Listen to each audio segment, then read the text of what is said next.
In 1838, Charles Darwin sat down with a blank sheet of paper and did something strange. He split it into two columns, marry and not marry, and started listing reasons under each one. He wasn't proposing to anyone, he was trying to think his way into certainty. Weeks passed, the same arguments kept circling back, just rearranged. What happened next reveals exactly why your brain does this to you, every single day. Most people think overthinking means thinking too much. It doesn't. Overthinking is the same unfinished thought replayed on a loop because your brain refuses to file it as closed. To understand why, you have to look at what your brain is actually built to do, not think clearly, stay alive. Researchers who study anxiety describe this as a threat resolution response. It's easier to picture it as a loop, the certainty loop. It runs in 5 stages, and it doesn't just explain worry, it explains procrastination, rereading messages, and decisions you circle for weeks without landing. Once you can see the 5 stages, you'll start noticing this loop firing in your own head in real time. Stage 1 is the trigger. Something happens that your brain can't fully resolve. A message left on read for 6 hours, a tone in your boss's voice you can't quite place, a decision with 2 decent options and no obvious winner. None of these are dangerous, but your brain doesn't file them as unclear. It files them as unfinished. And to a brain built for survival, unfinished looks a lot like unsafe. So it opens a file, and it doesn't close that file until it gets an answer, even if the answer never actually arrives. It doesn't matter how small the trigger looks from the outside, a friend who didn't laugh at your joke, a silence on a call that went on a beat too long. The size of the event has almost nothing to do with how loud the file gets. What matters is only whether it feels resolved. Stage 2 is the alarm. This is where most people assume the problem starts, but it's really just a reaction to stage 1.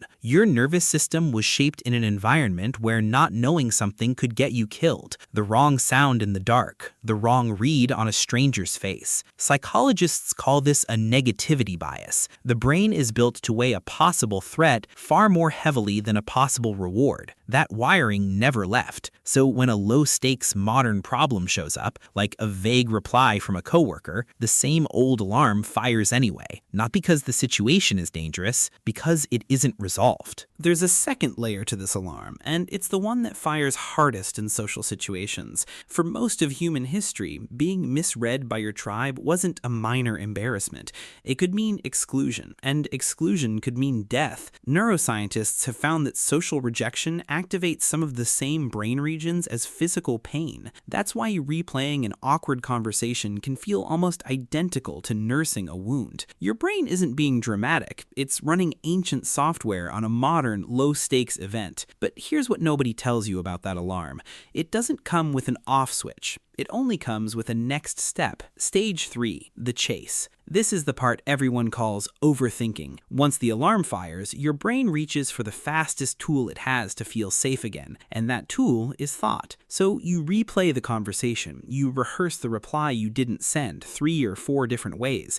You run the scenario forward, then backward, then forward again. Maybe it's a group chat that went quiet after your last message. Maybe it's a job you've outgrown but haven't quit. The subject changes, the mechanism never does. It feels like problem solving. It isn't. It's your brain mistaking motion for progress, the mental equivalent of pacing a room you can't leave. You can often see the chase in the body before you notice it in the mind. A tight jaw, a restless leg, a phone picked up for no clear reason. The body is running the same loop the mind is, just one step ahead. Stage 4 is the trap, and this is where it gets interesting. In 1927, a psychologist named Bluma Zeigarnik noticed something odd about waiters working in a Vienna cafe. They could recall a customer's entire order in perfect detail right up until the bill was paid. The second the order was closed, the memory of it faded almost immediately. Unfinished tasks stayed loud in the mind. Finished ones went quiet. That pattern is now known as the Zeigarnik effect, and it is the exact mechanism running your overthinking. Your brain isn't holding on to the thought because it's important. It's holding on to it because it's unfinished, which is also why a half-written email nags at you louder than 10 finished ones ever did. And that's not even the part that traps most people the longest. Stage 5 is the reset, and it's the cruelest part of the loop. Thinking about an unresolved problem feels like it should close it, but thinking isn't closing, it's replaying. So the loop doesn't end, it resets. The same question comes back an hour later wearing a slightly different outfit. You lie in bed at midnight and the argument starts again, right on schedule, like clockwork you never wound. That's not insomnia, that's an open file demanding another read. Overthinking rarely feels like it's building toward an answer, because it was never built to be solved by more of the same input. Now, the conflict hiding underneath all 5 stages. Your brain won't release a thought until it feels certain, but most real situations, a relationship, a career decision,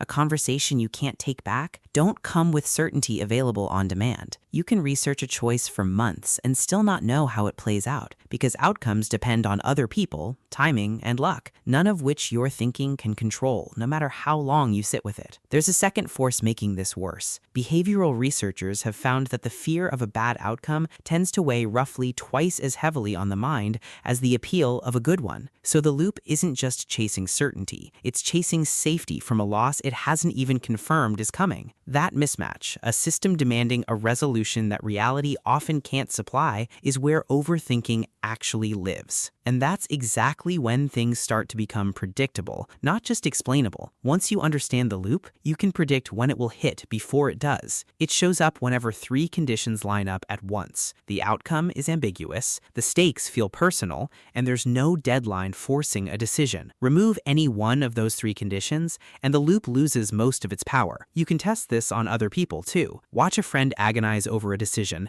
and you'll usually find the same 3 ingredients sitting underneath it. Predicting the loop is often easier to spot in someone else's life than in your own, because from the outside, you can see the missing deadline they can't. This isn't only a private, anxious habit. It shows up in how effective decision makers operate too. Amazon founder Jeff Bezos, in a widely read shareholder letter, described most business decisions as two-way doors: reversible, low risk, easy to walk back through if they're wrong. A one-way door, a decision that's nearly impossible to undo, deserves deliberation. A two-way door doesn't. Treating every decision like a one-way door is what quietly paralyzes otherwise decisive people over things that would have cost them nothing to reverse. The moment a decision gets correctly labeled as reversible, the brain stops treating it as unfinished business worth defending, and the loop loses its grip. Notice that the fix isn't more analysis. It's a label. One honest sentence that tells the brain the file can close. Darwin, for what it's worth, eventually stopped listing. He married Emma Wedgwood in January of 1839. The 2-column list never gave him certainty. A decision did. That's the same mechanism you're about to learn to use on purpose,